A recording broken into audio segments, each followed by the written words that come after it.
This video includes material of an adult's nature.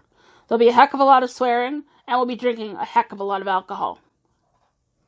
That means if you're a child, go to bed, go! Viewer discretion is advised.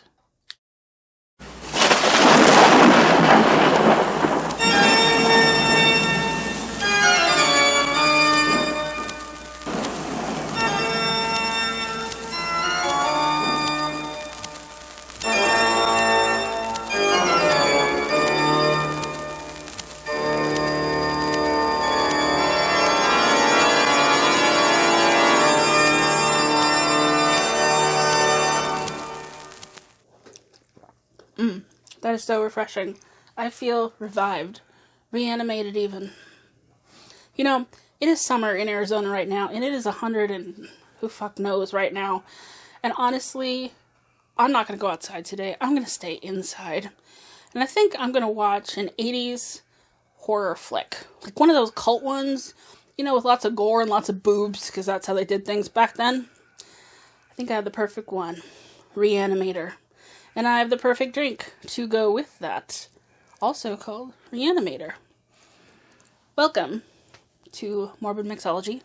I'm Catherine. I am the mistress of mixology, the baroness of the bar. I drink and I know things. And on Morbid Mixology, what we do is we talk about a spooky, morbid topic, and then we make a cocktail as an homage. So stay for the story, and stay for the recipe too. I think you'll like it. So today's film that we're going to talk about is the 1985 classic Reanimator, and it's based on a short story written by H.P. Lovecraft. Now, H.P. Lovecraft, born back in 1890, he was a prolific writer. He wrote over 70 stories, and believe it or not, over 100,000 letters. I mean, you go looking for them, there are like volumes on this, which honestly, like, he had it all backwards. Like, switch it up, man. 100,000 stories, and then you can maybe write 70 letters. Because I think you'd do better if you did that, because who gives a shit about the letters when you can sell the stories? Anyway, the poor guy died without having any money to his name at all, so sorry, Howard.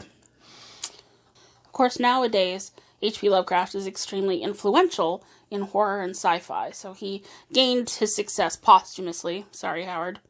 But you've probably seen his face on everything from, like, coffee mugs to boxer shorts. You've seen those cute little plushies with his most popular creation, which is Cthulhu. I have a whole collection of them. There'll be no more questions on that topic. In spite of his influence on horror and science fiction, any discussion of H.P. Lovecraft really should address an elephant in the room. H.P. Lovecraft is a racist shitbird. Probably my least favorite genre of shitbird.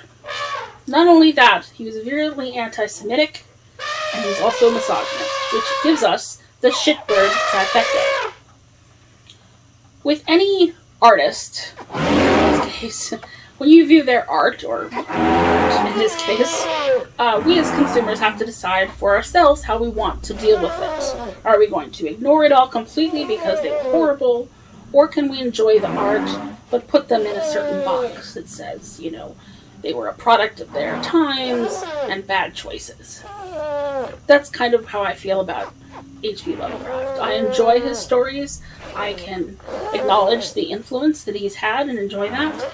But he's very solidly in that box that says this man is a shitbird. But going back to the story that this is based on, Herbert West's Reanimator.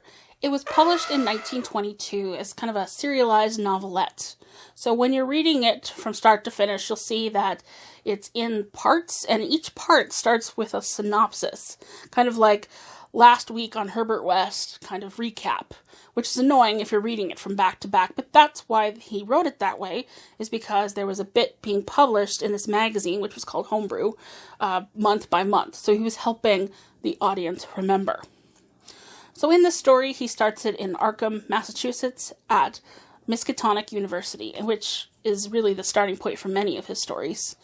If Arkham sounds familiar to you, that's because Arkham Asylum in Batman is named after it. The authors, including Denny O'Neil, named it after that as an homage.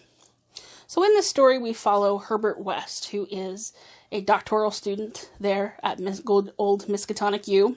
And it also features an unnamed narrator who basically follows Herbert West wherever he goes and does what he says. Now, Herbert's thing is he wants to find a way to prolong and preserve life and also bring people back from the dead. So he figures he is going to invent an elixir to do so. Which, sure, that sounds like a great thing for a doctor, but honestly, if you've read Frankenstein, you know, this is going to go really fucking badly, right? You know. Anyway, in each part of this story, the narrator and Herbert West go through increasing levels of this elixir and terrible things happen, and it's just kind of awful. So it was obviously a great subject for an 80s horror film, right? Why not? So here comes 1985's Reanimator, which stars Jeffrey Combs as Herbert West, a role he will reprise a few times, and a real horror icon, Barbara Crampton. She plays Megan, a girlfriend in this, and is delightful. Anyway, in this story, Herbert West comes to Miskatonic U to start his studies there, and he's coming there under a bit of a cloud of suspicion. He was in Europe studying, and it ended suspiciously. Probably very badly.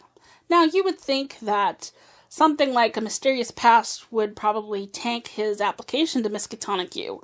But honestly, Miskatonic U, that anything flies, right? I mean, they're like ASU. It's like, can you walk and talk at the same time? Can you sign your name? Do you have a check? Great, let's go. So what's a new student to town to do? He immediately goes to find himself a roommate. So he visits fellow doctor student Dan Kane, who is a promising student there at Misk U. And of course, Herbert is like, yes, I'm going to live here. Here's a check. And Dan's like, great, let's go. However, Dan's girlfriend, Megan, is standing there, and she takes one look at Herbert, and she's like, no, he's not living with you. Hell no. And Dan, of course, being stupid, doesn't listen. Well, Dan's gonna learn real fast, because very soon, Dan's cat goes missing. I'm sorry, I didn't like this part, but Dan's cat goes missing and becomes the very unfortunate subject of Herbert West's work. Because, of course, he's working on this goddamn elixir of life, and what's better than to test it on a cat? What a real douche. So, but Dan, who should be running at this point and probably kicking Herbert out, he's like, no, this is great. I'm going to follow you. Let's go to the Miskatonic U morgue and start sticking some stuff in corpses. So these fuckers, that's exactly what they do. They go down there and they pick out the freshest corpses, because you don't want your corpse to be skunky when you start. It's kind of like your beer. You gotta look for that freshness date. So they're down there sticking shit into corpses, and it doesn't go well. I mean, they do come to life. Let's give them their due. But it's horrible and gory and bloody and ugh. So it ends badly, of course. Herbert finds his due at the end. Strangely enough, there are sequels to this movie, so obviously in horror, no one's ever truly gone. So this film really is a great trove of gory special effects.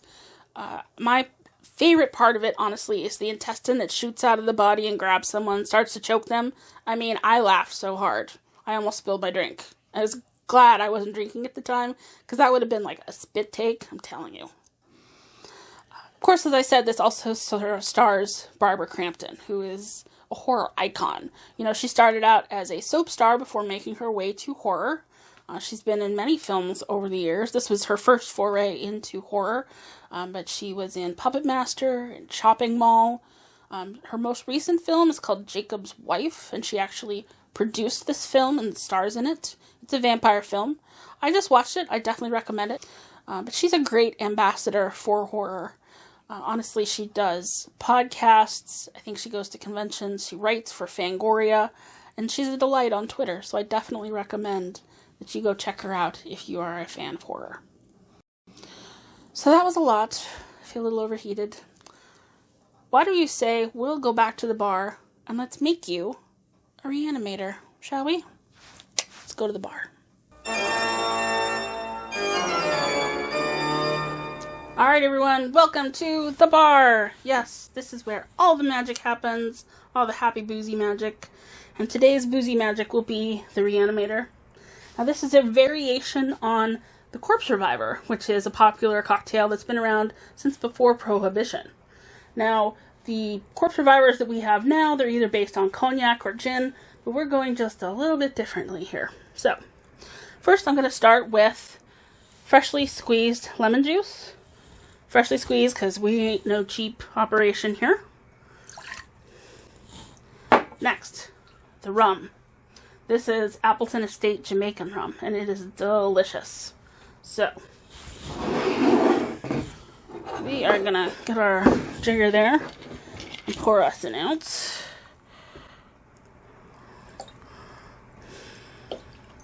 Alright. Drop that in there. Next, we are going to use Lillet, and this is Lillet Blanc. Yes, there is a Lillet Rouge. This is a bit like vermouth. Nice and sweet, makes good spritzes, as I understand it. So we're going to do an ounce of that as well.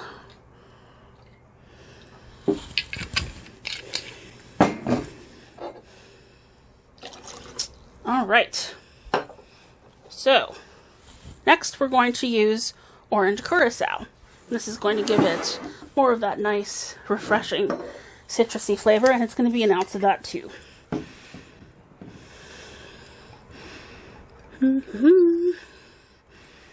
Delightful. Alright, now we have one little chore to do before we get to mixing, and I do have my ice ready in our Boston shaker. I'm going to take my glass. I'm going to use this nice Trader Vic's glass here. We are going to use absinthe to do a rinse. Now, I don't want to hear any jokes about how absinthe makes the heart grow fonder, you guys. It's been done. Don't do it. No shenanigans. I'm watching you. This is going to be used as a rinse, so it's not going to actually be poured into the drink. Now, most people, when they do a rinse, they have like a fancy little spritzer. They go just to get just the amount. We're going to swish it around a little bit in the glass because we don't have a swisher. Here we go. Just a little bit. Yes, it's that lovely licorice scent. Oh man, you gotta love it. I just love it. Just going to roll it around a little bit here. Just to add to it a little. Now, because this is my drink, and because we don't waste absinthe on this channel, I am going to drink this instead of tossing out the little bits that are left. Here we go. I love absinthe. I really do. It's good stuff. Alright, we have everything assembled. It is time to mix our drink. So we're going to toss that in there with our ice. By the way, you can do this up, should you please. It's okay that way. But this is better because with the ice, it being so hot outside.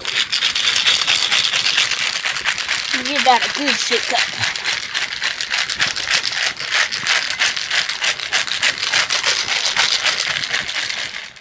Nicest sound in the world, isn't it? Really? I just love it. Alright, so.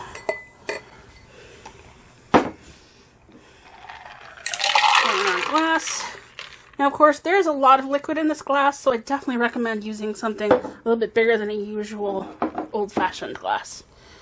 Here we are. Now we're going to do a garnish. I have a lemon peel here. I'm going to squeeze it a bit to express the oil that's in the lemon peel. I'm going to drop that in. And there we go. Reanimator. It's rummy, it's citrusy, it's delightful. So good.